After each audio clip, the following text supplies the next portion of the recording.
आज या ठिकाणी औरंगाबाद संभाजीनगर येथे होत असलेल्या ऐतिहासिक सभेच्या निमित्तानं विचार मंचावर उपस्थित असलेले महाराष्ट्रातले तमाम बहुजनांचे नेते आदरणीय प्रकाशजी आंबेडकर साहेब, वंचित बहुजन आघाडीच्या प्रदेशाध्यक्षा आदरणीय रेखाताई ठाकूर, अंजलीताई, सर्वच विचार मंचावरील सर्व मान्यवर व समोर बसलेल्या सर्व माझ्या भावांनो आणि बहिणींनो, 12 बलुतेदारांचे आणि 18 बलुतेदारांचे जाणते राजे छत्रपती शिवाजी महाराज,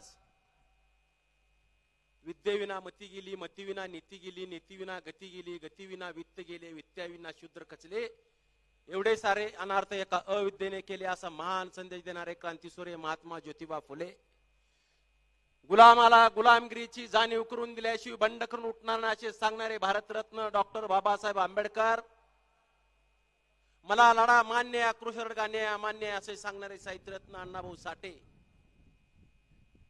कुणीच कधी कुणाला वाढदिवसाची आरक्षणाच्या रूपाने भेट दिली नसल अशी आरक्षणाच्या रूपाने 1902 साली भेट देणारे छत्रपती शाहू महाराज, स्वतंत्राच्या संग्रामात धडाडीचं कार्य करणारा मौलाना अबुल कलाम आझाद, महात्मा बसवेश्वरजी, माता अहिल्या होळकर, माता जिजाऊ, माता सावित्रीबाई फुले, माता रमाई यांना विनम्र अभिवादन करतो। ही यात्रा, ह्या यात्रेचं नियोजन, या यात्रेचं उद्दिष्ट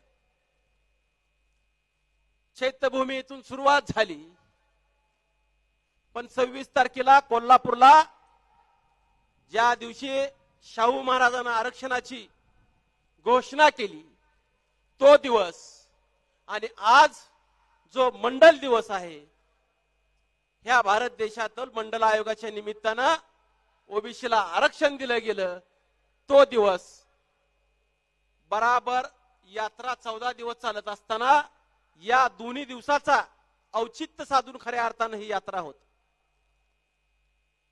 ही यात्रा होत असताना मला आवर्जून या ठिकाणी सांगायचं आहे, या महाराष्ट्रामध्ये गेल्या 10 ते 12 महिन्यापासून ओबीसी आरक्षणाच्या निमित्तानं या ठिकाणी नंगा नाच चाललेला आहे, ओबीसीवर अन्याय होत आहे, ओबीसीला या ठिकाणी कुठल्याही प्रकारे बोलायचं, या ठिकाणी धाडस करण्याचं काम कोण करू देत नाही। जर कोण ओबीसी बोलला माझ्या आरक्षणाला धक्का लागला नाही पाहिजे तर तो आमच्या आरक्षणाला विरोध करतो का, आमच्या समाजाला विरोध करतो का, अशा प्रकारचे या ठिकाणी पुढून दादागिरी केली जाते। मला त्यांना एवढंच या ठिकाणी सांगायचं आहे, तुम्हाला ओबीसीच्या आरक्षणाचा इतिहास काय माहित आहे मला जरा सांगा। ओबीसीचं आरक्षण कधी मिळालं हे सांगा।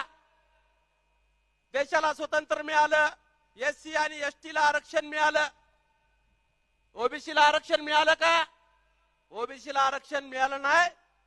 कालेलकर आयोगाची 1955 ला स्थापना झाली, पण आयोगा त्या ठिकाणी आरक्षण मिळालं नाही।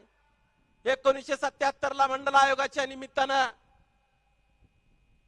परत एकदा सर्वे केला गेला तरी देखील आरक्षण मिळालं नाही। 1989 साली व्हीपी सिंग सरकारमध्ये आदरणीय आंबेडकर साहेब देखील त्या ठिकाणी खासदार होते आणि त्यावेळेला आरक्षण मिळालं आणि ओबीसीचा सरपंच होऊ लागला, पंचायत समितीचा सभापती होऊ लागला, जिल्हा परिषदचा अध्यक्ष होऊ लागला, नगरपालिकेचा नगराध्यक्ष होऊ लागला, महानगरीचा महापौर होऊ लागला। त्यावेळेलाच खऱ्या अर्थानं सगळ्याला वाटायला लागला आम्हाला ओबीसीचं आरक्षण मिळालं पाहिजे। ही यात्रा निघाल्यानंतर मला अनेक ओबीसी मित्रांचं फोन आला की आंबेडकर साहेबांनी यात्रा काढली, अतिशय चांगलं केलं, आता तुमची काय भूमिका आहे? मी त्यांना विचारल्यानंतर आम्हाला आंबेडकर साहेबांविषयी सहानुभूती निर्माण झालेली। मी त्यांना म्हणलं सहानुभूती निर्माण होऊन चालणार नाही, तर तुम्हाला समानुभूती निर्माण झाली पाहिजे। सहानुभूती म्हणजे तुमच्या भावना मला समजतात आणि समानुभूती म्हणजे तुमच्या भावना मला जाणवतात। जोपर्यंत तुम्हाला भावना जाणवणार नाहीत तोपर्यंत या महाराष्ट्राचं तख्त या ठिकाणी एससी एनटी ओबीसी आरक्षणवाद्याच्या हातामध्ये येणार नाही, तर आणि तरच खऱ्या अर्थानं आपण सगळ्यांनी एकत्र आलं पाहिजे अशा प्रकारची अपेक्षा या ठिकाणी करतो। बोलण्यासारखं भरपूर आहे, पण या ठिकाणी वेळ झालेला आहे. या महाराष्ट्रामध्ये मागच्या वेळेला 58 मोर्चे निघाले आणि त्या 58 मोर्चामध्ये एक प्रमुख मागणी होती, अॅट्रॉसिटीचा कायदा रद्द झाला पाहिजे. हा अॅट्रॉसिटी ऍक्ट काय आहे तुम्हाला आम्हाला माहित आहे. या ठिकाणी आम्ही अन्याय केला तर तुम्ही सहन केला पाहिजे, आम्ही दादागिरी केली तर तुम्ही गपचूप बसलं पाहिजे, आम्ही मारहाण केली तर तुम्ही गपचूप बसलं पाहिजे, आमच्यावर कुठल्याही प्रकारची कारवाई झाली नाही पाहिजे. आता आमची मागणी अशी आहे, आंबेडकर साहेब, या ठिकाणी ओबीसी साठी देखील अशा प्रकारच्या ऍक्टचा कायदा आपण या महाराष्ट्रामध्ये लागू करावा, अशा प्रकारची मागणी आजच्या या सभेच्या निमित्तानं करून इथंच थांबतो. जय हिंद, जय महाराष्ट्र, जय भीम. धन्यवाद. यानंतर